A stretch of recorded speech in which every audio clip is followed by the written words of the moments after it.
bénédiction, Seigneur, pour le privilège que nous avons d'être dans ta maison ce soir, Papa. Nous voulons pas prendre cela pour acquis. Père éternel, élève-toi maintenant, je t'en supplie, Père. Glorifie ton nom, glorifie ta parole, Père.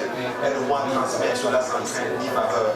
Bénis ton peuple par ta parole, Seigneur. Papa, je t'en supplie, enseigne-leur, Seigneur Jésus-Christ. Là, c'est toi qui enseignes, Seigneur. C'est ton esprit qui touche les cœurs, Père éternel. Que ton Saint-Esprit vient nous accorder une conviction, Père, alléluia. Et nous affermisse encore en toi, Seigneur, afin que nous puissions, Papa, être solides et affermis comme des montagnes, Seigneur Jésus-Christ. Alléluia. Papa, prends le contrôle, Père. Aide-moi à disparaître et que toi seul paraît, Seigneur.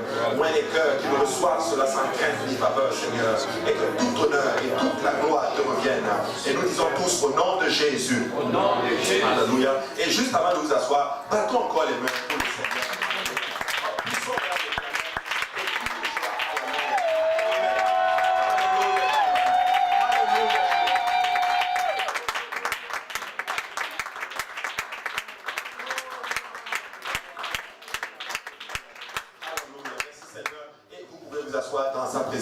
Ce soir. Amen. Et nous allons continuer notre série d'enseignement. Amen. Alléluia. Et on avait en d'autres termes parlé du livre des juges. Amen. On avait parlé en d'autres termes de beaucoup de choses. Je vais poser encore ma fameuse ou mes fameuses questions. Qui peut me dire qu'est-ce qu'on avait étudié la semaine passée? Oh, mais alléluia, c'est bon. L'esprit de Madiani. Amen. Et c'était quoi cet esprit? Moi. Mais je suis content. Ça c'était bien retenu. Alléluia. L'esprit de Madiani. Moi et rien que moi. Amen. Oui, sœur Odette. Oui. Nous sommes libres de nos actes. Oui. Et nous avons été libérés. Maintenant, nous sommes libres de nos actes. Amen. C'est dans le Saint-Esprit. Nous n'avons pas un esprit de timidité, mais nous avons un esprit de liberté. Wow, hallelujah. On a fait la différence entre freedom et liberty. Donc freedom, c'est en fait lorsqu'on nous libère de l'esclavage, et liberty, c'est nous sommes libres de nos actions, de choisir. Et la parole de Dieu nous libère, nous donne la liberté, freedom, et l'Esprit du Seigneur nous donne liberty. Bien vu, sœur Odette. Good. Quelqu'un d'autre? Où est-ce qu'elles ont toutes résumé? Alléluia. Mais en gros, c'était vraiment ça que nous avons étudié en d'autres termes la dernière fois. Nous avons vu en d'autres termes que le Seigneur a appelé Gédéon dans un état où il se sentait littéralement faible. Amen. Et nous avons vu que nous ne devons pas accepter le statu quo. Amen. Et bien aujourd'hui, par la grâce du Seigneur, nous allons avancer dans notre série d'enseignements. Vous allez voir que nous allons beaucoup plus rester dans l'étude en fait de Juge chapitre 6, 7. Peut-être qu'on va toucher un peu le chapitre 8, mais ça va être beaucoup plus essentiellement entre le chapitre 6 et puis le chapitre 7. Amen. Alléluia. Maintenant, nous allons lire un passage, Juge 7, 1 à 7. Alléluia. La Bible dit ceci. L'Éternel dit à Gédéon, le peuple que tu as choisi est trop nombreux pour que je livre Madian entre ses mains. Il pourrait en tirer gloire contre moi et dire c'est ma main qui m'a délivré. Publie donc aux oreilles du peuple que celui qui est craintif et qui a peur s'en retourne et s'éloigne de la montagne de Galad. 22 000 hommes parmi le peuple s'en retournèrent et il en resta 10 000. L'Éternel dit à Gédéon, le peuple est encore trop nombreux, fais-les descendre vers l'eau et là je t'en ferai le tirage. Celui dont je te dirai que celui-ci aille avec toi, ira avec toi, et celui dont je te dirai que celui-ci n'aille pas avec toi, n'ira pas avec toi. Gédéon fit descendre le peuple vers l'eau, et l'Éternel dit à Gédéon, tous ceux qui laperont l'eau avec la langue, comme lappe le chien, tu les sépareras de tous ceux qui se mettront à genoux pour boire. Ceux qui laperont l'eau en la portant à la bouche avec leurs mains furent au nombre de 300 hommes. Et tout le reste du peuple se mit à genoux pour boire. Et l'Éternel dit à Gédéon, c'est par les 300 hommes qui ont lapé que je vous sauverai et que je livrerai Madian entre tes mains, que tout le reste du peuple s'en aille chez soi. Alléluia. Et je pense que certains d'entre vous, vous avez déjà étudié en d'autres termes ce passage-là. Et moi, j'ai plusieurs fois lu le passage où effectivement le Seigneur parlait à Gédéon, où le Seigneur lui disait réduis. Et c'est seulement par 300 personnes que le Seigneur va délivrer en d'autres termes Israël des Madianites. Amen. Mais moi, j'aime beaucoup cela parce que ça montre là que notre Seigneur n'a pas besoin de beaucoup pour faire de grandes choses. Amen. Amen. Il fait vraiment de grandes choses avec peu. Alléluia. Et nous rendons grâce au Seigneur. Et dans cette série, nous avons appris en d'autres termes, que le peuple d'Israël avait été promis justement à une grande avenir, à une grande promesse. Mais nous avons vu qu'ils n'ont pas tout possédé. Amen. Et c'est très difficile de jouir de quelque chose que tu n'as pas. Amen. Donc nous jouissons des choses que nous avons. Amen. Et nous sommes promis à quelque chose d'extraordinaire. Et Dieu veut que nous possédions tout ce qu'il a en réserve, en d'autres termes, pour nous. Et nous avons vu en d'autres termes que c'était comme certains chrétiens aujourd'hui. Ils sont littéralement, ils peuvent citer la parole du Seigneur, mais ils ne la vivent pas, en d'autres termes. Ou des fois, nous pouvons être dans un lieu, mais ne pas être assis sur nos promesses. Amen. Et moi, je crois littéralement que chaque chrétien a une multitude de promesses que le Seigneur a en réserve pour nous. Mais malheureusement, c'est triste à dire. C'est que, et ça c'était la première, la partie 1 qui nous montrait en d'autres termes que la plupart, même des pentecôtistes apostoliques aujourd'hui, justement, sont assis dans la deuxième ou la troisième chaise. Mais nous avons vu que Dieu donne le réveil seulement à ceux qui sont assis dans la première chaise. Donc ceux-là qui sont prêts à tout sacrifier littéralement pour le Seigneur. Et nous avons également appris, notamment la semaine dernière, la sœur Betty en parlait tantôt, que l'ennemi d'Israël, en d'autres termes, à l'époque de Gédéon, c'était les Madianites. Et leur tactique favorite, littéralement, était justement d'attendre qu'il y ait une possibilité de récolte pour envahir et détruire les récoltes d'Israël. Amen. Et on avait vu littéralement que leur but, c'était démoraliser littéralement les enfants d'Israël. Et vous savez quoi? Il y a l'esprit de Madian qui travaille malheureusement aujourd'hui. C'est ceux-là qui sont là pour démoraliser littéralement ceux-là qui sont en train de récolter dans la moisson du Seigneur. Alors que nous travaillons pour Dieu, il y aura toujours quelque chose qui va venir des fois vous démotiver en d'autres termes. Amen. Ça peut être un esprit, ça peut être une chose, ça peut être une personne, ça peut être une relation, ça peut être plein de choses. Mais nous devons juste faire attention à l'esprit de Madian qui vient voler, en d'autres termes, nos récoltes que nous avons dans le Seigneur. Et nous avons vu que Madian, en d'autres termes, était un fils d'Abraham. C'était le fils d'Abraham et de Kétoura. Amen. Et ses descendants étaient comme Israël, mais ils n'étaient pas Israël. Et les Madianites, ils étaient en d'autres termes amis avec les Israélites, tant et aussi longtemps que les Israélites ne combattaient pas pour leurs promesses. Tu sais, tant et aussi longtemps que tu vas rester assis à ne rien faire, laisse-moi te dire que le diable est toujours content. Amen. Amen. Tant aussi longtemps que tu vas rester et accepter ta situation en te disant c'est correct, c'est normal, tu vas être toujours l'ami du diable et tu ne vas pas avoir d'opposition. Mais lorsqu'un enfant de Dieu se lève et dit ok, c'est temps pour moi de rentrer dans ma promesse, c'est temps pour moi de changer les choses, là tu commences à avoir de l'opposition. Madian va commencer à t'attaquer. Mais laisse-moi te dire que tu t'appelles Gédéon ce soir. Amen. Gédéon ce soir. Amen. Hallelujah. Et tu as même un nom qui est au-dessus de Gédéon. Hallelujah. C'est Jésus-Christ. Hallelujah. Et nous avons vu en d'autres termes aussi que les Madianites étaient prêts à faire alliance, littéralement avec n'importe qui pour maintenir le statu quo. Pour te maintenir dans ton état, tu ne sais pas qu'est-ce que le diable est prêt à faire. Il est prêt à faire des alliances juste pour te maintenir dans le statu quo. Amen.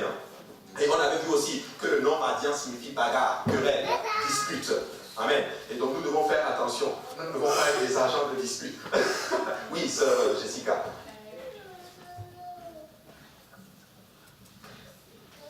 Qu'est-ce que vous voulez dire par le diable peut faire des alliances? Ouais, dans le sens où il va faire plein de choses. Il va, quand je dis alliance, il peut se... en fait, quand je dis alliance, dans le fond, c'est les combinaisons de plusieurs choses, littéralement, pour te faire tomber, littéralement. Tu sais, le diable peut, par exemple, utiliser ton travail pour te faire tomber. Il peut utiliser justement tes envies pour te faire tomber. Il peut même faire des alliances, si tu veux, même dans le monde. Il peut, par exemple, utiliser des gens dans le monde pour te faire tomber. Ça peut être tes relations, ça peut être plein de choses. Amen. Mais quand on dit alliance, si tu veux, c'est comme se lier, c'est faire comme des combinaisons ensemble pour te faire tomber. Amen. C'est des liens, en d'autres termes. Exemple. Je te donne un exemple. Il y a certaines personnes, par exemple, qui vont commencer à grandir dans le Seigneur. Quand ils ont des problèmes, ils vont pousser dans le Seigneur. Mais lorsque leur situation se résout, ils commencent à avoir, en d'autres termes, à avoir ce dont ils ont besoin, boum, ils tombent littéralement dans ces mêmes choses dont ils recherchaient. Tu vois? Des fois, ils tombent même sous l'euphorie de la bénédiction, tu vois. Et c'est un peu ça. Donc le diable utilise même toutes ces choses, c'est des liens. Et des fois, ça peut être aussi comme des pactes, littéralement, des pactes occultes, spirituels. On ne va pas toucher à ça aujourd'hui. Vous savez de quoi je parle. Amen. Hallelujah. Mais faites juste à l'idée que le diable est prêt à tout pour te faire tomber. Amen. Ça répond à votre question? Good. Maintenant, en fait, Israël est en train d'expérimenter, en d'autres termes, à ce moment-là, le verset de Lévitique, chapitre 26, 16. Et j'ai beaucoup aimé ce verset-là. Regardez ceci, il dit, voici alors ce que je vous ferai. J'enverrai sur vous la terreur, la consomption et la fièvre, qui rendront vos yeux languissants et votre âme souffrante. Et vous sèmerez en vain vos semences, vos ennemis les dévoreront. Donc ils sont en train d'expérimenter quelque chose que le Seigneur avait déjà dit dès le départ. Que si vous m'abandonnez, vous allez arriver à une place où vous allez semer en vain. Semer en vain, c'est que tu fais des choses pour atteindre certaines choses. Tu hypothèques par exemple ta relation avec le Seigneur pour avoir certaines choses, mais c'est en vain que tu hypothèques justement. C'est comme des gens par exemple qui vont travailler dur, mais ne pas avoir le temps de jouir même de cet argent-là. Tu vois ce que je veux dire? Et malheureusement, c'est la société dans laquelle nous sommes aujourd'hui. Et j'aime beaucoup le pasteur Kaozi en disait. Je pense qu'il vous avait dit ceci. Tu sais, les gens vont travailler dur pour gagner de l'argent. Et ils vont utiliser cet argent à la fin de leur vie, justement, pour prendre soin de leur santé. Tu vois, ça ne fait juste pas de sens, ça. Tu vois, autant jouir dans le Seigneur. Amen. Tu sais, la meilleure chose que nous pouvons faire, c'est vivre pour le Seigneur. Amen. Et la pire chose que nous pouvons faire, c'est de ne pas vivre pour le Seigneur. Vous voyez? Donc, c'est très, très important. Amen. Et l'Éternel, justement, lui laisse faire l'expérience de ses conséquences et de son infidélité. Il le livre pendant 7 ans entre les mains, justement, de Madian. Et ce n'est pas volontiers qu'il afflige et contriste, justement, les fils de l'homme. Regardez, Lamentation 3, 33 dit ceci. Car ce n'est pas volontiers qu'il humilie et qu'il afflige les enfants des hommes. Amen. Quand Dieu humilie, ce n'est pas parce qu'il le veut, mais Dieu le fait parce qu'il nous aime. Nous connaissons cet adage qui dit que qui aime bien, châtie bien. Mais Dieu, des fois, est prêt à livrer ses enfants pour que ses enfants réalisent et reviennent littéralement à lui. Il nous discipline pour notre profit afin que nous puissions participer littéralement à sa sainteté. Hébreux 12, 10 dit ceci. Nos pères nous châtiaient pour peu de jours, comme ils le trouvaient bon. Mais Dieu nous châtie pour notre bien, afin que nous participions à sa sainteté. Amen. Donc, révélation ce soir, Dieu aussi châtie. Je pense que ça, c'est la révélation qui m'a choqué le plus. Alléluia. Le Dieu est amour, qu'on présente tous les jours. Mais nous sommes en train d'apprendre que heureusement qu'il châtie. Amen. Parce qu'il châtie pour notre bien. Amen. Pour notre bien. Regardez, Israël était en train justement de vivre dans les cavernes. Et si on compare Josué chapitre 10, 16 et Juge chapitre 2, Juge 6, 2. J'aimerais que quelqu'un me lise Josué 10, 16 et quelqu'un d'autre va me lire Juge 6, 2. Nous allons faire la comparaison de ces versets et vous allez voir quelque chose de particulier. Josué 10, 16. Ouais, Michael, prends une victime.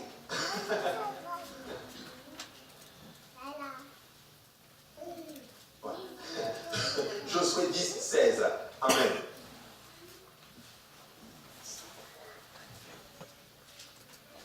Les 5 rois s'enfuirent et se cachèrent dans une caverne à Makeda. Amen. Ça c'est Israël qui est justement dans la promesse et ils ont fait fuir les 5 rois à Canaan. Et ces 5 rois ont fui et étaient dans les cavernes. Mais regardez maintenant ce qui se passe dans Juge chapitre 6 verset 2. Ah, tu l'as. Vas-y. La main de Madian fut puissante contre Israël. Pour échapper à Madian, les enfants d'Israël se retiraient dans les ravins des montagnes, dans les cavernes et sur les rochers fortifiés. Amen. Dans Josué 10, 16, c'est Israël, en d'autres termes, qui est en train de chasser. C'est les 5 rois cananéens qui sont en train d'être dans les cavernes. Mais quand on va dans Juge, chapitre 6, 2, c'est Israël maintenant qui est dans les cavernes et dans les cachots. Ça ne fait juste pas de sens. Amen. Et ce n'est pas la volonté du Seigneur que nous vivons dans les cavernes, dans les cachots, littéralement, en train de fuir. Parce que nous avons la puissance. Quelqu'un qui a la puissance ne doit pas fuir. C'est comme quelqu'un qui a un bazooka et qui fuit, qui a peur d'une souris. Amen. Peuple de Dieu, nous avons quelque chose de puissant. Nous ne devons pas fuir. Nous devons être au combat et nous ne devons pas avoir peur. Nous n'avons pas un esprit de peur. Amen. Mais là, malheureusement, les Madianites sont toujours parmi nous. Chaque fois qu'il y a une opportunité pour la récolte, ils viennent ici et prennent justement les récoltes destinées aux autres juste parce qu'ils le peuvent. Des fois, ça peut être certaines personnes qui vont venir aussi, en d'autres termes, influencer en d'autres termes certaines personnes dans la maison du Seigneur et enlever en d'autres termes, essayer de voler l'enseignement qu'on va donner en d'autres termes aux enfants de Dieu. Peuple de Dieu, nous devons faire attention Et je l'ai enseigné la dernière fois, alléluia. Tu dois arriver à une place où la voix, en d'autres termes, je vais le dire, j'en parlais hier avec ma femme. On doit arriver même à une place, certaines personnes, malheureusement, il y a des voix des pasteurs sur YouTube, ont plus de voix, ont plus de force que leur propre pasteur. Tu vois, quelqu'un qui ne te connaît même pas, il ne t'a jamais vu, il ne sait même pas dans quelle réalité que tu es. Mais tu vas l'écouter sur YouTube et tu vas faire ce qu'il te dit. Mais ton pasteur est là, il te connaît tous les jours, il se bat pour t'aider. Mais il va te dire et tu ne vas pas écouter.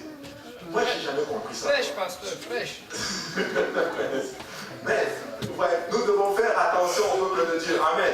Et les Madianites, ils sont là. Amen. Et tu dois garder ta récolte. Si Madian arrive dit je m'appelle Gédéon, je ne vais pas prendre ma récolte.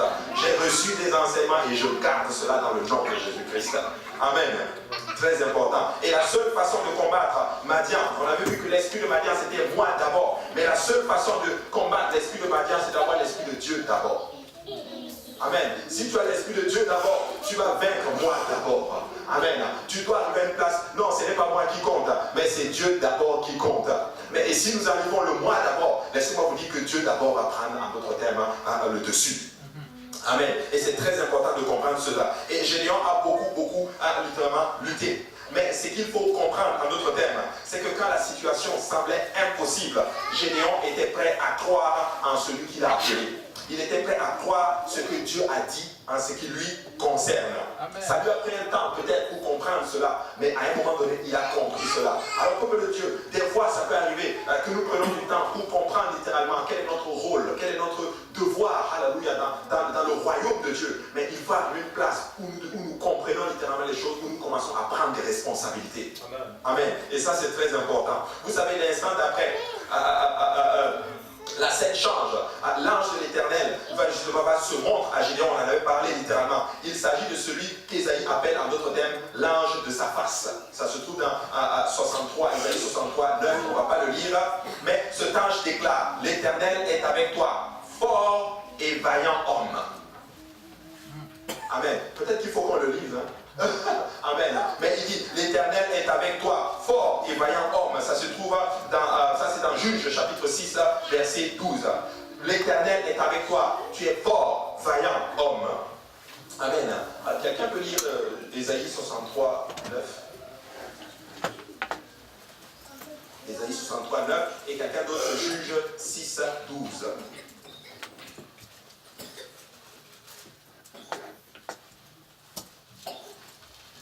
Dans toute leur détresse, ils n'ont pas été sans secours, et l'ange qui est devant sa face les a sauvés. Il a lui-même racheté dans son amour et sa miséricorde, et constamment il les a soutenus et portés aux anciens jours. Regardez, l'ange de l'Éternel, lui apparut et lui dit, ça c'est 6, 12, mais 63, 9. Ésaïe 63, 9. Ouais, c'est ça? Ok, relis-le encore, frère. Dans toute leur détresse, ils n'ont pas été sans secours. Et l'ange qui est devant sa face les a sauvés. Il les a lui-même rachetés dans son amour et sa miséricorde. Et constamment, il les a soutenus et portés aux anciens jours. Amen. Et dans toute leur détresse, ils n'ont pas été sans secours. Et l'ange qui est devant sa face les a sauvés. Israël était sans secours, mais l'ange qui est devant qui? La face de l'Éternel les a sauvés. Maintenant, est-ce le même ange? Moi je crois que oui, que c'est l'ange qui est devant la face de l'Éternel qui est venu sauver en d'autres termes Israël.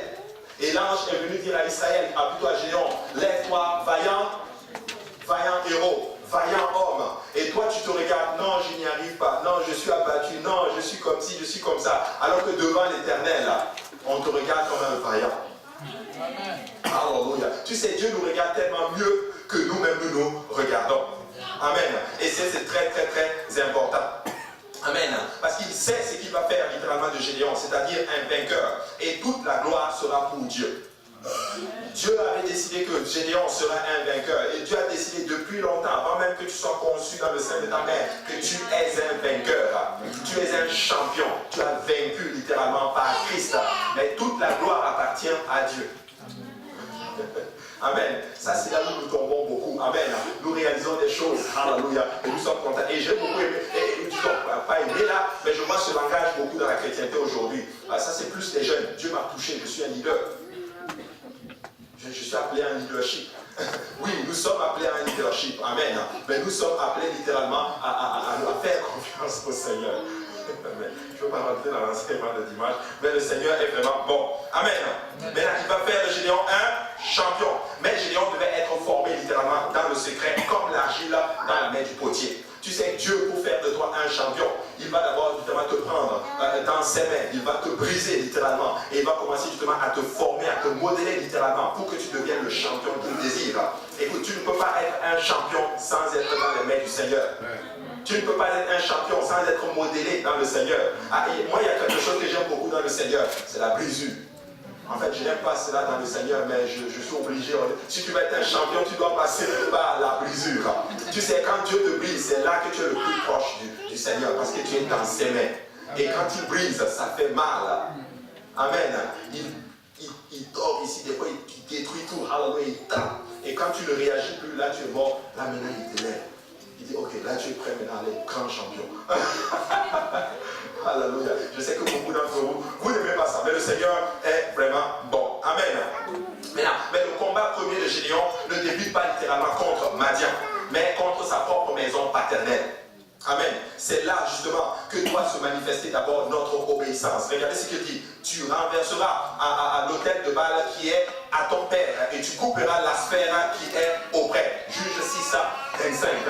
Tu vas détruire littéralement, tu vas aller chez toi à la maison et tu vas renverser les autels littéralement qui sont dans la maison de ton père. Qu'est-ce que ça veut dire? Ça veut dire littéralement que la famille de Gédéon était impliquée aussi en d'autres termes dans ce qu'on appelle l'idolâtrie. Mais quand Dieu l'appelle à abandonner les vaines façons de vivre, à hériter en d'autres termes de sa propre famille. Amen. Il n'est pas en train de dire ne parle plus à tes parents, il n'est pas en train de dire renverse leurs autels. Amen. Amen. Et quand nous venons au Seigneur, peuple de Dieu, il y a certaines traditions qui ont même trait littéralement à nos familles, à notre culture, que nous devons abandonner. Amen. Et quand tu vas en Afrique, il y a beaucoup de maraboutage, de sorcellerie et toutes ces choses. Mais quand nous venons à Christ, tout ça, nous devons les renverser. Alléluia. Et il devait renverser les autels de Baal. Il devait d'abord obéir et aller dans sa propre maison et dire, moi, je n'accepte plus toutes ces choses. Et Gédéon va obéir. Amen. Et de fait, jusqu'alors, Gédéon était lui-même associé à ces genres d'infamie. Il faisait littéralement cela. Mais tu sais quoi, Dieu a posé son regard sur lui. Dieu l'a appelé parce que Dieu allait l'utiliser. Et chacun de nous, nous étions tous plongés quelque part. Mais le Seigneur a étendu son regard sur nous et nous a tirés littéralement de cette culture-là. Moi, j'étais musulman, Dieu m'a sorti de là. Certains d'entre vous, vous étiez dans le monde, Dieu vous a sorti de là. Certains d'entre vous, vous étiez dans certaines religions, même dans certaines pratiques occultes. Mais le Seigneur vous a sorti de là, il vous a établi dans sa merveilleuse lumière et vous voici aujourd'hui en train de le servir. Amen. Amen. Et ça, c'est vraiment important. Et Dieu avait dit à Gédéon, vous savez ce qu'il faut pour vaincre. En d'autres termes, tu as tout littéralement pour vaincre les Madianites. Va, renverse les autels. Mais tu as une force en toi que tu n'imagines même pas que tu as. En d'autres termes, il y a quelque chose insoupçonné en toi que Dieu voit. Amen. Oui, nous avons quelque chose. Dieu veut l'exploiter. Et tu sais quoi? Dieu veut que tu saches ce qu'il a mis en toi. Mais le diable ne veut pas que tu saches ce que Dieu a mis en toi. Amen. Mais nous savons ce que Dieu a mis en nous. Il a mis en nous son esprit. Alléluia. Et cet esprit atteste à notre esprit que nous sommes ses enfants. Et par cet esprit, nous crions à ton Père. Alléluia. Nous avons quelque chose d'extraordinaire. Amen. Donc, Josué littéralement était associé à cela. Mais Dieu lui dit, tu as une force en toi. Littéralement. Vous savez ce qu'il faut pour vaincre. Arrêtez donc ce cycle de gaspillage de la moisson. Tu sais, quand tu n'exploites pas ce que Dieu a mis en toi, tu es en train de gaspiller la moisson. Parce qu'il y a quelque chose en toi que Dieu veut utiliser pour performer quelque chose. Mais si nous ne réalisons pas et n'exploitons pas ce que Dieu a mis en nous, nous sommes en train de gaspiller la récolte et la moisson. En fait, croyez ce que Dieu est en train de vous dire ceci. Croyez ce que j'ai dit sur vous. Mais ne croyez pas ce que le diable dit sur vous. Le diable dit que tu es abattu. Dis non, je ne suis pas abattu. Dieu dit que je suis fort. Le diable dit que tu es faible. Dis non, je ne suis pas faible. Le Seigneur dit que je suis un vaillant champion. Amen. Très important. Amen. Donc nous n'essayons pas en d'autres termes de vivre quelque chose que nous n'avons pas. Nous essayons tout simplement de vivre ce que nous avons déjà en Christ. Mais là, une question se pose. Qui pensez-vous que vous êtes? Parce que tu es ce que tu crois que tu es. Amen. Si tu crois que tu es un loser, laisse-moi te dire que tu vas être un loser. Mais si tu crois que tu es un vainqueur, alors tu es un vainqueur. Et moi je déclare que je ne suis pas un perdant. Et je déclare que le peuple de Dieu n'est pas perdant. Alléluia. Vous n'êtes pas des perdants, vous êtes des vainqueurs. Mais oui, nous ne sommes pas des losers. Nous ne sommes pas des perdants. Nous ne sommes pas des paumés. En fait, je veux vous le dire ainsi. Nous ne sommes pas des gens qui avons loupé leur vie dans le monde et qui sont venus littéralement dans le Seigneur. Nous sommes venus au Seigneur, alléluia, parce qu'il nous a choisis. Amen. Tu sais, quand Dieu te choisit, laisse-moi, écoute, quand tu es choisi, par exemple, moi je regarde, j'aime beaucoup le soccer, mais quand tu es choisi par une équipe comme Barcelone ou comme Real Madrid, ça veut dire que tu es un grand champion, un grand joueur. Mais laissez-moi vous dire que le Dieu de gloire, tout puissant, Seigneur des seigneurs, qui a toute l'autorité, dit, je te choisis. Oh, alléluia, ça veut dire que tu es vraiment, vraiment un grand champion. Alléluia. Il vous a choisi, alléluia. Et c'est ce que le diable n'aime pas. Le diable n'aime pas que Dieu dise, je l'ai choisi. C'est lui que je veux. Alléluia. Malgré le fait qu'il est tombé, il a fait n'importe quoi dans le monde. Dieu dit non, je l'ai choisi. Et ça énerve le diable. Voilà pourquoi il est contre vous. Écoute, quand tu sais que Dieu t'a choisi, ça change la donne. Tu vis tellement heureux quand tu te lèves le matin, tu marches comme un champion, tu marches tout heureux. Alléluia. Dieu m'a choisi. Et Dieu vous a choisi. Amen. Extraordinaire. Donc, qui croyez-vous que vous êtes? Maintenant, Gédéon justement avait son armée. Ils étaient au départ 32 000 personnes. Donc il va renverser d'abord l'hôtel de ses parents, ça va avoir beaucoup de complications. Mais il va persévérer, je vous laisse lire. Mais là il va aller prendre son armée. 32 000 personnes. Est-ce que ça fait beaucoup, 32 000 personnes? Ça fait vraiment beaucoup. Mais regardez ce que la Bible dit. Ce n'était pas beaucoup concernant à la porte de Madianite qu'il y avait, parce que la Bible dit qu'ils étaient convaincus comme des sauterelles. Donc 32 000 sur une horde de sauterelles, ça fait rien. Amen. Mais pour nous, ça fait beaucoup. Mais Dieu est tellement bon. Dieu va dire, ok, tu sais quoi, même 32 000, c'est trop pour moi. Amen. Donc, on va premièrement, 32 000 personnes, c'était beaucoup.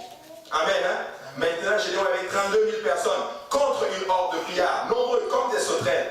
Juge chapitre 7, verset 2. J'aimerais qu'on lise cela. Il dit ceci. L'Éternel dit à Josué, le peuple que tu as avec toi est trop nombreux pour que je livre ma diable entre ses mains. Il pourrait en tirer gloire contre moi et dire, c'est ma mère qui m'a délivré. Nous avons étudié ce principe dimanche soir. On a vu justement que Dieu dit, je ne donne pas ma gloire à un homme. Je vais me glorifier. Alors, tu sais, le peu que tu as, Dieu va se glorifier avec. Amen. Amen. Il va se glorifier avec. Regardez, mais le test est venu quand Dieu a réduit l'armée de Gédéon de 32 000 à d'abord 10 000.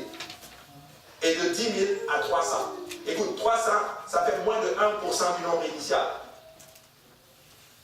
Amen. Moins de 1%. De 32 000, il passe à 300. Pourquoi? Parce que Dieu pensait que le reste allait probablement peut-être mourir de toute façon. C'était juste un thème. Dieu dit non, je vais quand même épargner, en d'autres termes, 32 000 personnes, moins 300 personnes. Je ne sais pas, ça fait quand même un an, je n'ai pas fait le calcul, mais je vais quand même les épargner. Qu'ils entrent d'abord chez eux. Parce que Dieu le pensait littéralement, premièrement plutôt, il a envoyé à la maison tous ceux qui avaient peur. Pourquoi? Parce que le royaume de Dieu opère dans une atmosphère de foi, pas de peur. Amen. Amen. Crois-moi, il y avait déjà, dans ces 32 000 personnes, il y avait des gens qui étaient tremblants. Ils étaient tremblants. Dieu dit, ok, rentrez chez vous, rentrez à la maison. On va aller vous reposer d'abord. Amen. Tu sais, l'atmosphère, ça c'est pas dans la peur. Écoute, quelqu'un a dit ceci, il vaut mieux sortir avec 2 personnes en évangélisation qui ont vraiment l'amour et qui sont prêts, qui se sont dit on va faire de grandes choses, que de sortir avec 10 personnes et parmi ces 10 personnes, il y en a 9 littéralement qui ne veulent même pas sortir. Amen. Ils ont une mauvaise pensée, ils ont des mauvaises... en fait, ils murmurent littéralement. Non, c'est pas ça. Vaut mieux sortir avec 2 personnes en feu que de sortir avec 10 personnes pas en feu. Amen. Amen. Parce que Dieu peut se glorifier même avec 2 personnes. Écoute, ce dont tu as besoin, c'est une personne en accord avec toi. Amen. Amen.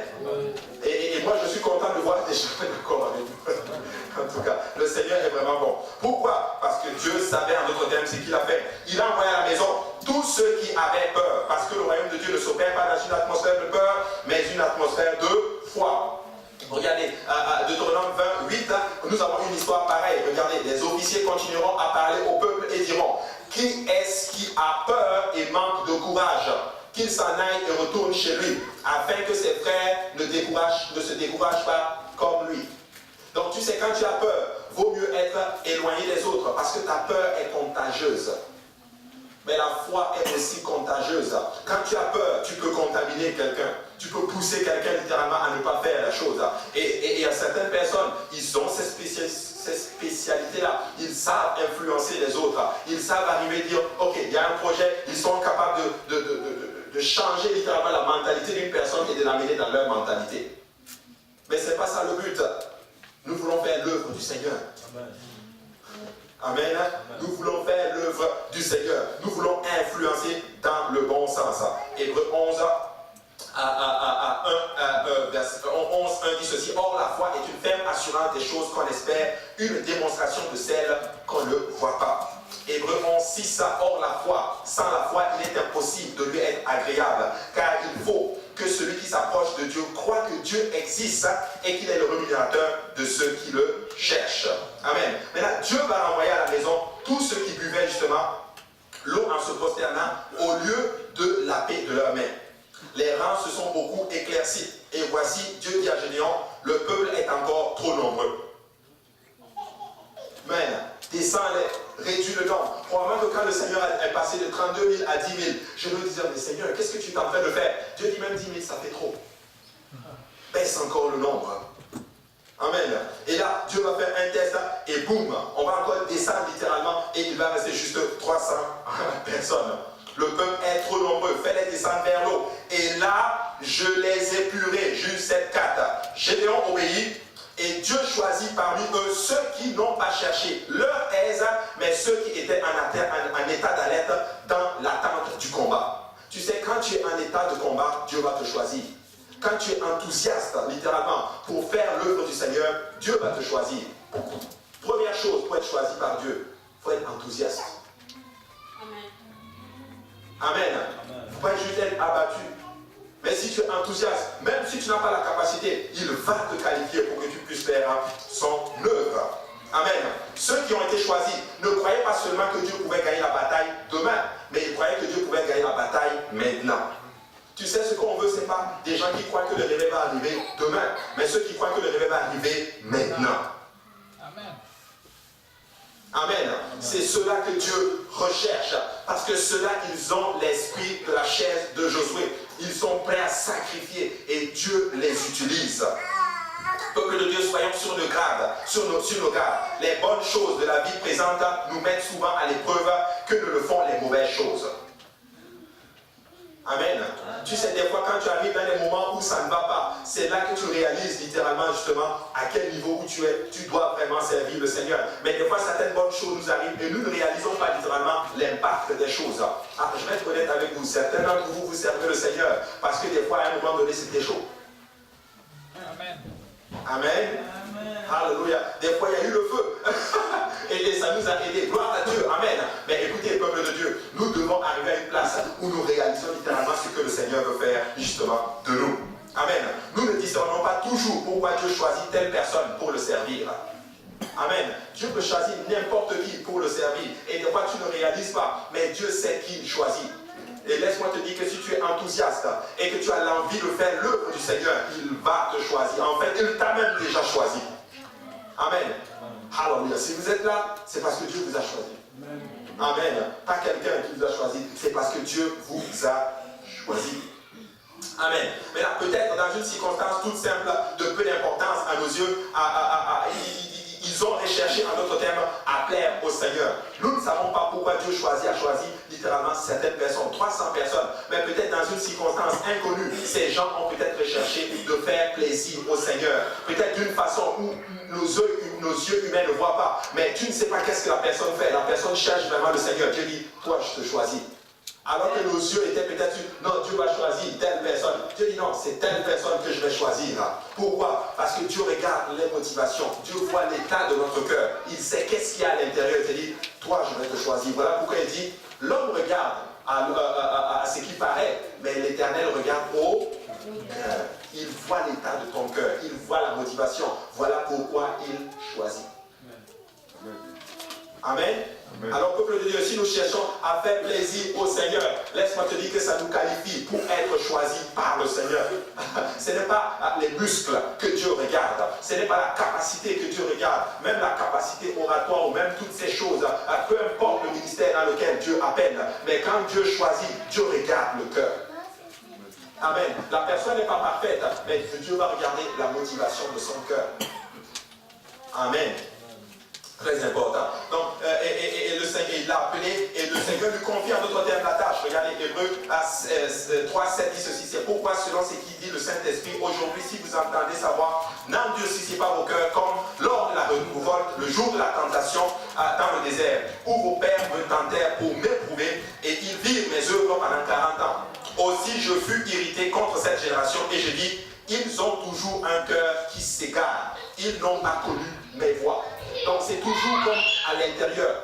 Le départ c'est à l'intérieur. Lorsque le cœur ne va pas dans la volonté du Seigneur, nous nous disqualifions des fois un peu dans les choix du Seigneur. Dans le sens où si on n'a pas les bonnes motivations. Tu sais, tu peux être dans l'erreur, mais avoir à l'intérieur des bonnes motivations. Et c'est ça qui attire le Seigneur. Donc là on est en train de dealer maintenant avec le cœur. Dieu connaît nos cœurs à tous. Je sais que des fois on a des mauvaises pensées. On a souvent sous le coup des choses qui se passent parce que nous sommes des êtres humains. Mais vous savez quoi, si nous travaillons vraiment à l'intérieur de nos cœurs, Dieu va nous faire trouver grâce. Amen. Amen. Il va nous faire trouver grâce. Il dit, je jurai donc dans ma colère, ils n'entreront pas dans mon repos. Prenez garde, frère, que quelqu'un de vous n'ait un cœur mauvais et incrédule au point de se détourner du Dieu vivant. Amen. Mais exhortez-vous les uns les autres chaque jour, aussi longtemps qu'on peut dire aujourd'hui, afin qu'aucun de vous ne s'endurcisse dans la séduction du péché. Encouragez-vous, afin que vous ne soyez pas tombés dans le péché, vous ne tombiez pas dans le péché. Il est en train de vous, parlez-vous constamment, parlez-vous tout le temps, parce que le cœur est sujet littéralement à s'égarer. Mais si nous nous exhortons continuellement, laissez-moi vous dire que nous n'allons pas tomber. Nous n'allons pas tomber. 2 Corinthiens 6, 2 qui dit ceci, car au temps favorable, je t'ai exaucé, au jour du salut, je t'ai secouru. Voici maintenant le temps favorable. Voici maintenant le jour du salut. Amen. Hébreux 13, 8, Jésus-Christ est le même hier, aujourd'hui et éternellement. Ça veut dire que ce qu'il est du temps de Gédéon, il est aussi de nos jours. Et il fonctionne toujours pareil. Maintenant, pourquoi Dieu a choisi Gédéon? Je ne sais pas, mais Dieu a probablement vu aussi quelque part la motivation de son cœur. Oui, il était certes abattu, mais la motivation de son cœur était à la bonne place. Amen. Vous savez, les 300 hommes de Gédéon n'étaient pas plus intelligents, plus forts ou plus qualifiés que les 31 700 autres qui rentraient chez eux. La seule différence était qu'ils ont décidé de croire ce que Dieu a dit sur eux. Amen. Sur 32 000 personnes, il y avait juste 300 personnes qui étaient prêtes à croire ce que Dieu dit sur eux. Écoutez, nous ne devons pas arriver à une place. Sur 100 personnes, il y a juste 20 personnes qui croient ce que Dieu va faire parmi nous. Écoutez, si nous sommes 100 personnes là, ces 100 personnes doivent croire que Dieu va faire de grandes choses parmi nous. Dieu va faire de grandes choses parmi nous. Et moi, je le crois. Et moi, je crois que vous le croyez aussi avec moi. Alléluia. Nous croyons à ce que le Seigneur va faire avec nous. Alléluia. Nous le croyons. Nous le croyons. Et regardez, plus tard, Dieu dit à Gédéon d'aller espionner l'ennemi et il va surprendre en d'autres termes une conversation. Et ça se trouve dans Juge chapitre 7 à partir du verset 9. Si quelqu'un peut me le lire.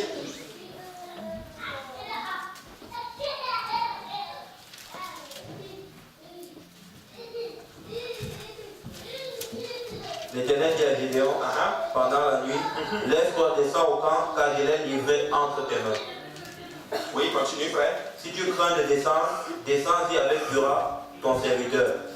Tu écouteras ce qu'ils diront, et après cela, tes mains seront fortifiées. Descends donc au camp.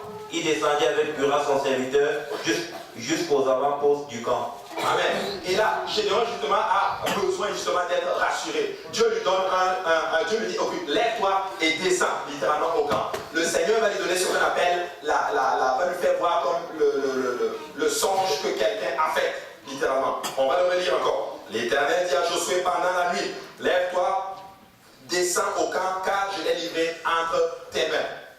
Dieu lui dit, je l'ai livré entre tes mains. Regardez ce qui se passe. Bien avant que le Seigneur rencontre le Seigneur, qu'est-ce qu'il lui dit? Que Gédéon rencontre le Seigneur lui dit, va avec cette force, tu vas vaincre. Et là encore, lève-toi, je l'ai livré entre tes mains. Tu sais, il y a quelque chose que le Seigneur fait souvent qui est extraordinaire.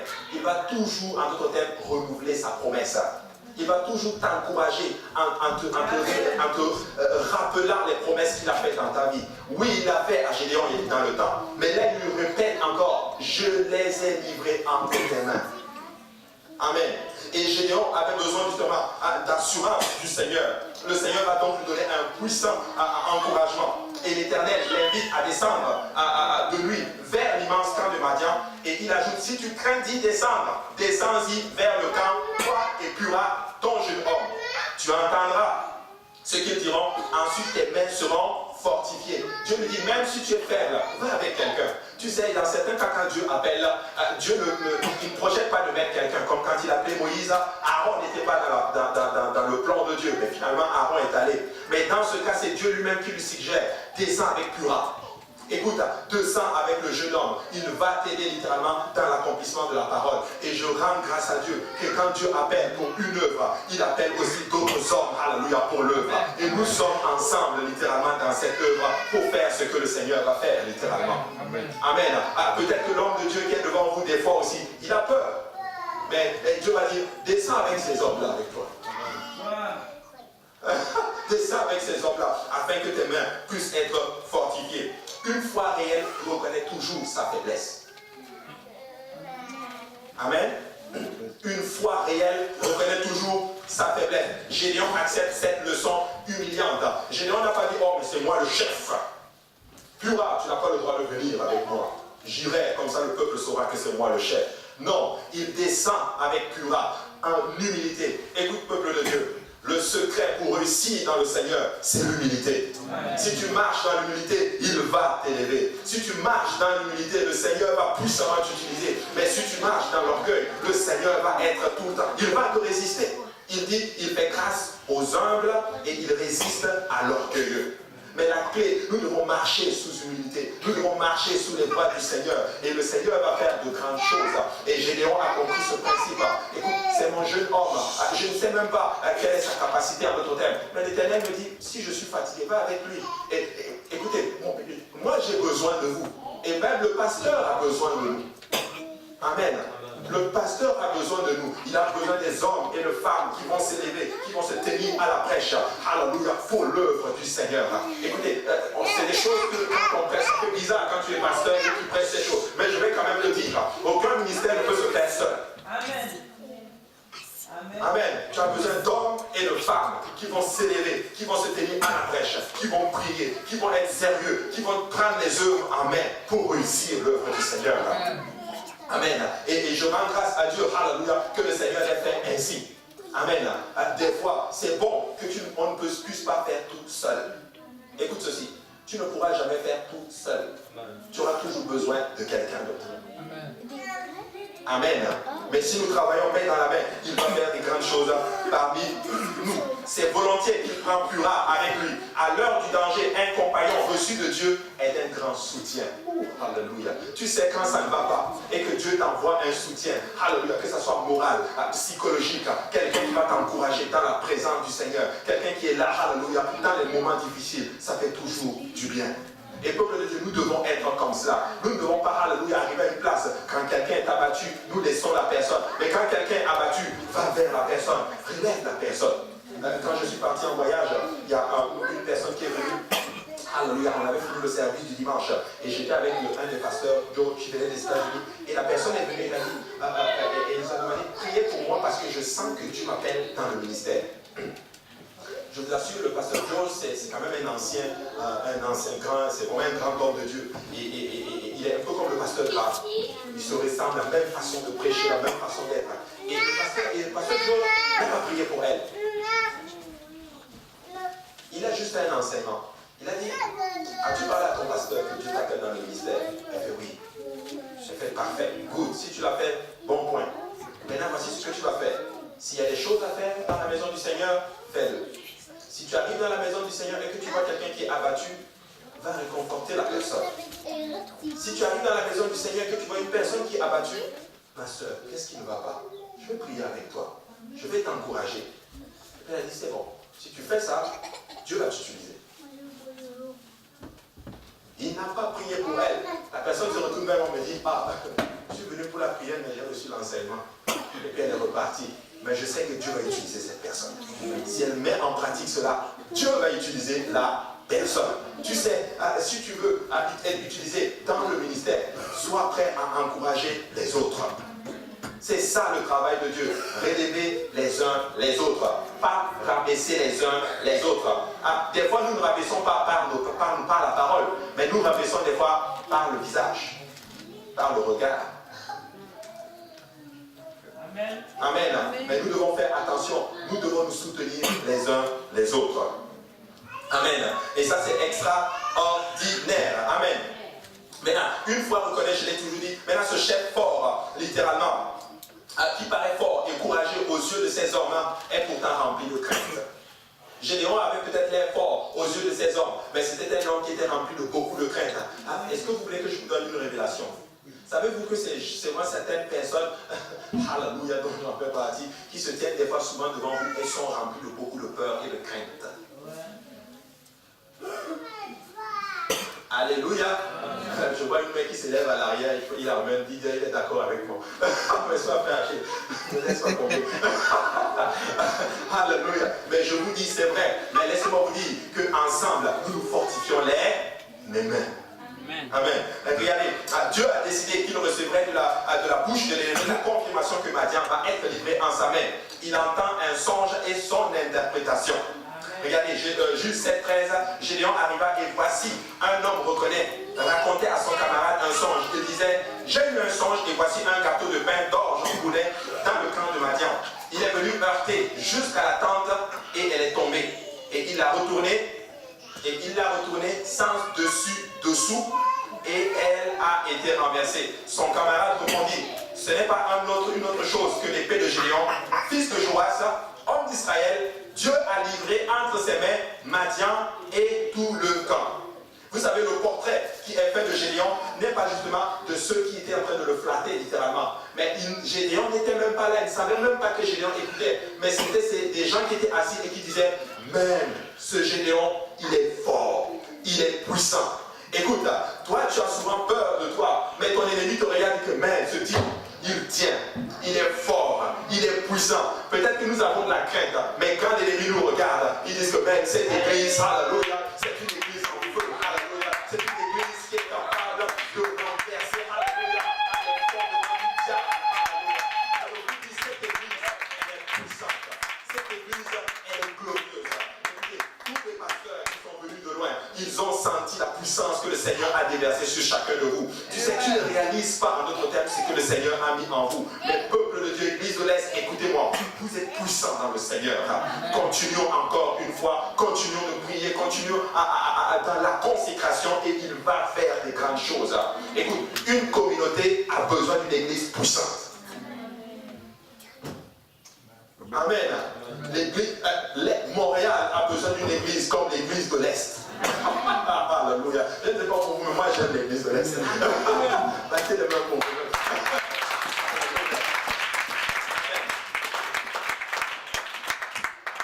Tu sais, cette galette d'orge qui roule et fait tomber la tente de Madian, c'est lui ce vaillant homme auquel tous s'attendent. C'est par un si faible instrument que Dieu va détruire l'ennemi. Tu sais, si nous acceptons d'être toujours considérés comme un simple pain d'orge, tu sais, le pain d'orge, c'était le pain qui était fait par les pauvres à l'époque.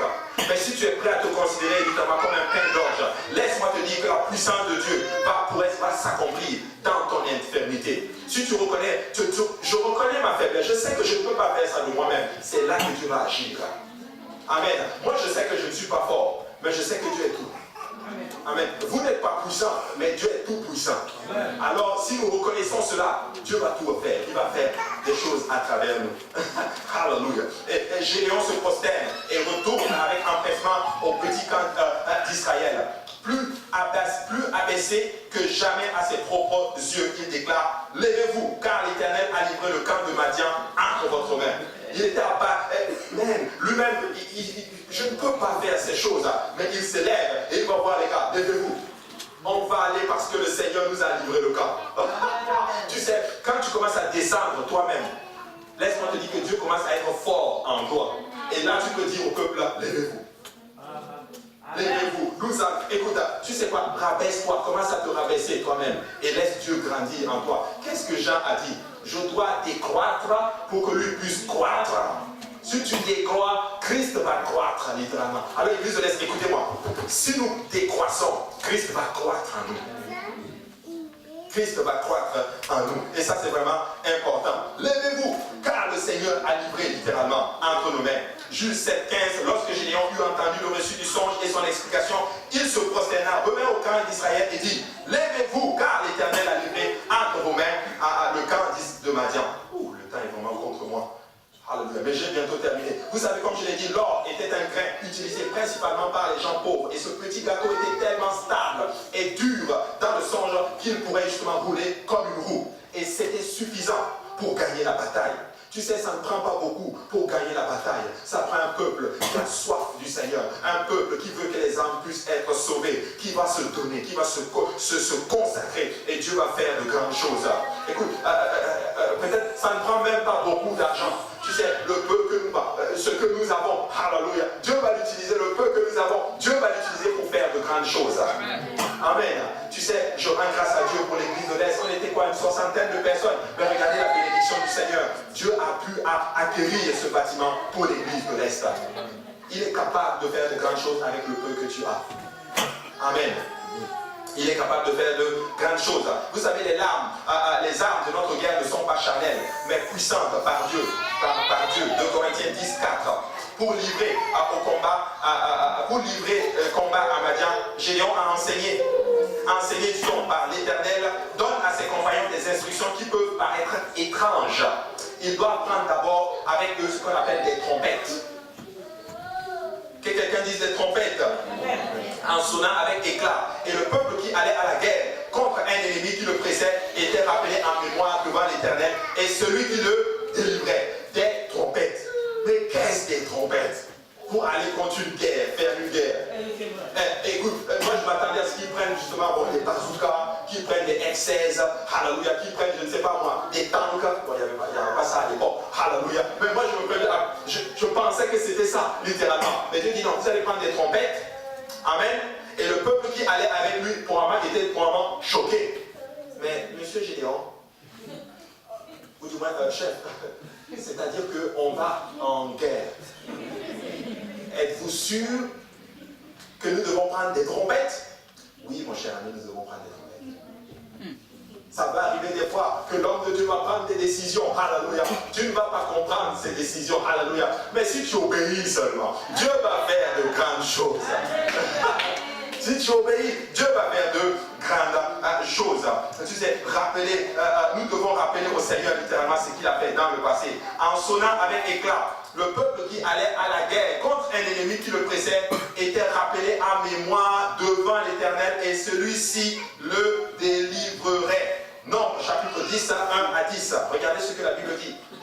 L'Éternel parla à Moïse et dit, fais-toi 2 trompettes d'argent. Tu les feras d'argent battu. Elles te serviront pour la convocation de l'assemblée et pour le départ des camps. Quand on sonnera, toute l'assemblée se réunira auprès de toi à l'entrée de la tente d'assignation. Si l'on ne sonne que d'une trompette, les princes, les chefs des milliers d'Israël se réuniront auprès de toi. Regardez, quand vous sonnerez avec éclat, ceux qui campent à l'Orient partiront.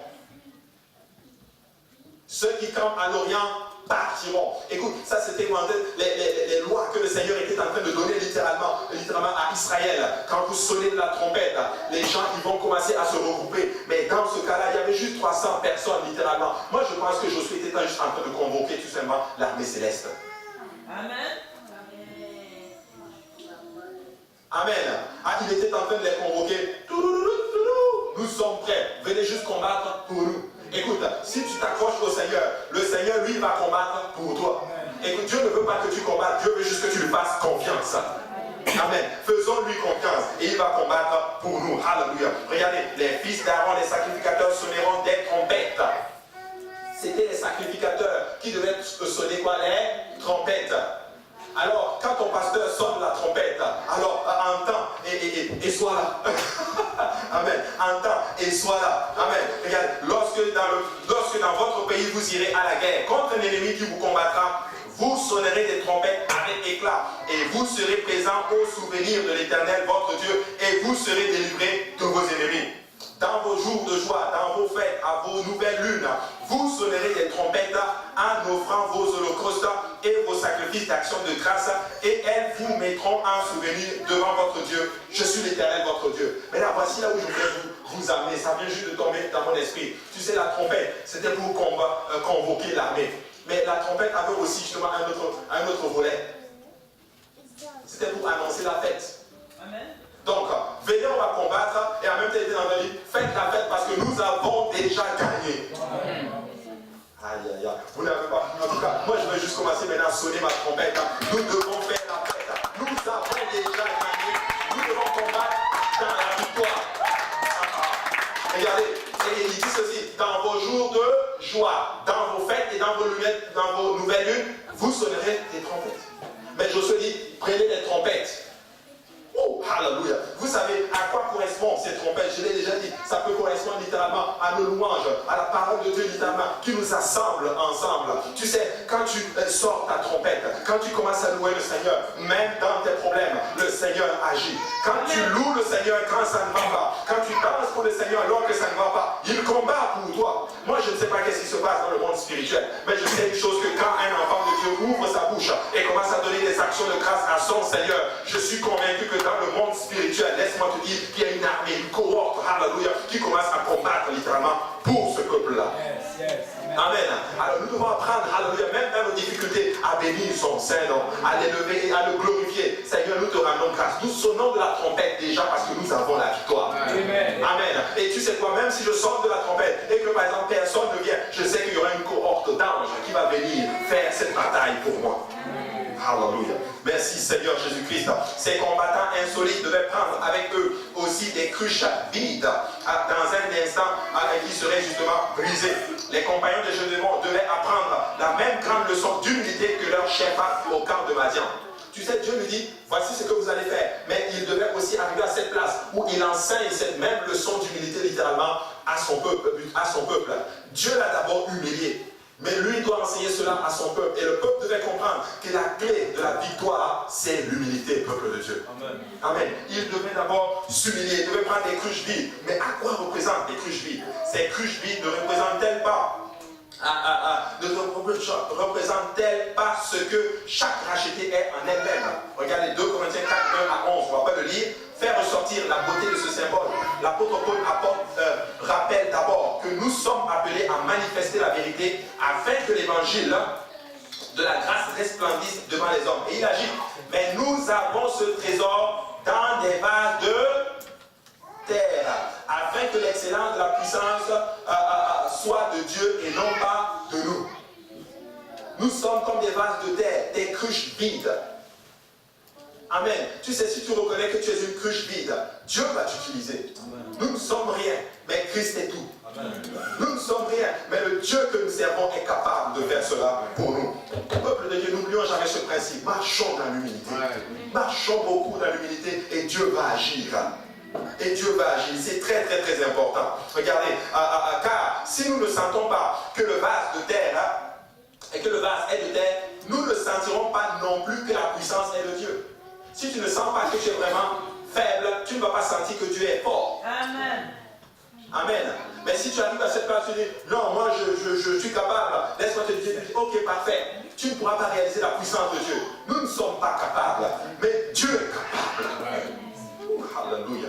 Dans les cruches se trouvaient des torches destinées à épandre la lumière. C'est tout aspect primordial du témoignage de Dieu que Dieu nous confie. Qu'est-ce que ça veut dire? Oh, alléluia, il y a quelque chose qui tombe dans mon esprit là. Regarde, c'est des cruches vides. Mais dans ces cruches vides, il y avait quoi? La lumière. Ça représente le Saint-Esprit. Tu sais, nous sommes des cruches vides, mais dans cette cruche vide habite le Saint-Esprit. Oh, alléluia. Il était en train de dire, ce n'est pas cette cruche vide, mais la lumière, alléluia, qui est en vous, va faire de grandes choses. Écoutez, en nous habite le Seigneur. En nous, il y a la plénitude. Pas la plénitude là, mais il y a le Saint-Esprit. Je suis juste un peu dans mon truc.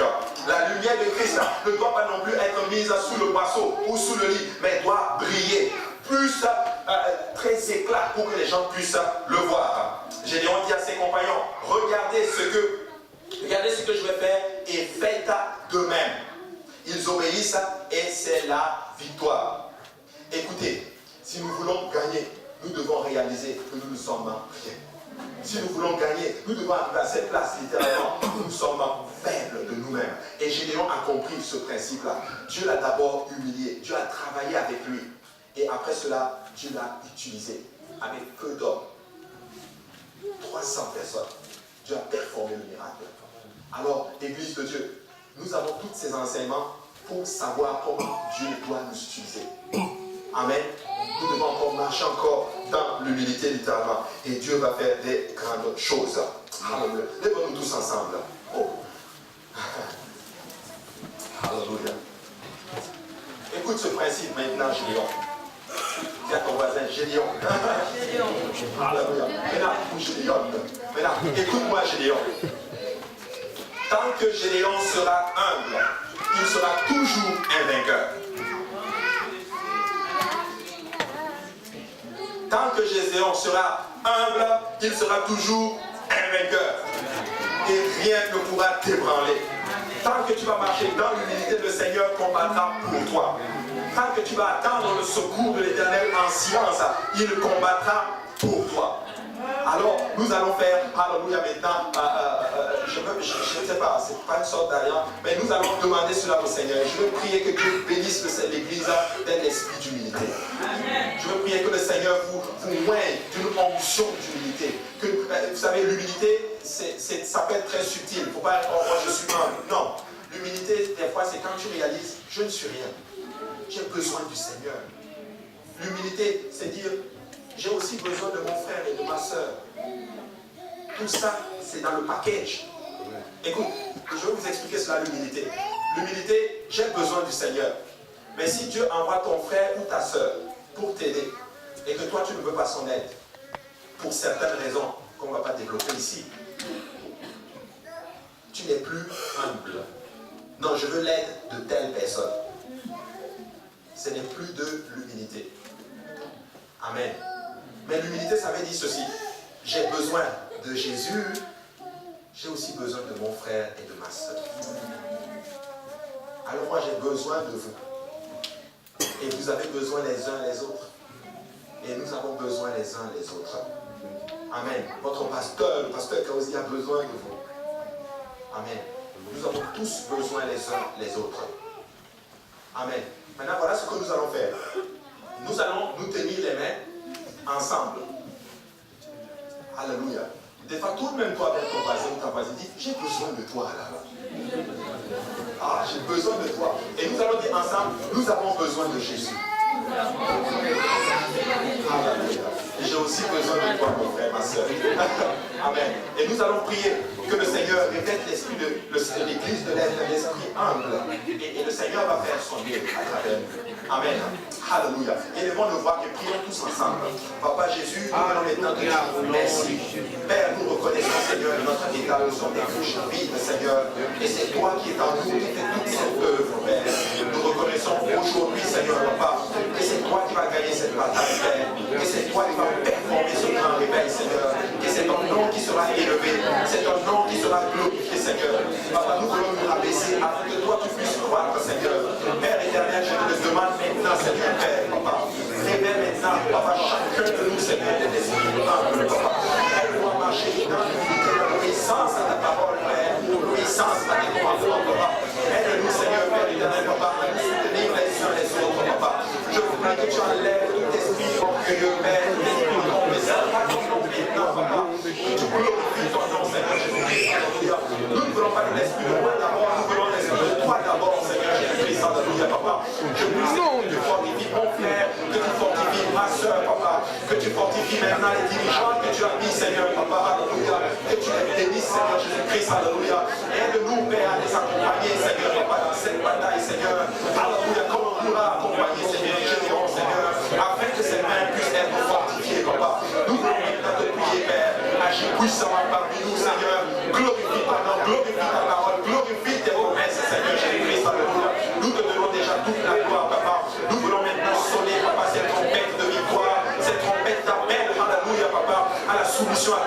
cette trompette de joie et de fête, Seigneur, parce que nous croyons à tes promesses, Seigneur. Nous croyons, Seigneur, à toute promesse, Papa, qui est mentionnée dans ta parole, Seigneur, Papa. Nous croyons, Seigneur, à toute promesse que tu as pu donner à tes serviteurs, Seigneur Jésus-Christ. Père, que ton nom soit élevé, que ton nom soit béni, Papa, que ton nom soit glorifié à tout jamais, Seigneur. Alléluia. Et Église de Dieu, nous disons tous au nom de Jésus-Christ. Au nom de Jésus. Alléluia. Nous allons le faire ensemble avec l'aide du Seigneur. Alléluia. Alléluia. Merci, Seigneur. Alléluia. Prenez votre voisine dans vos bras. Alléluia. Dites-le, je suis content de te voir dans la maison du Seigneur.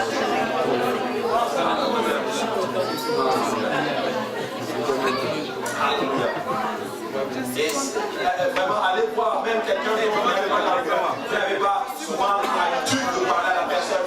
Dites-le, je suis content de te voir.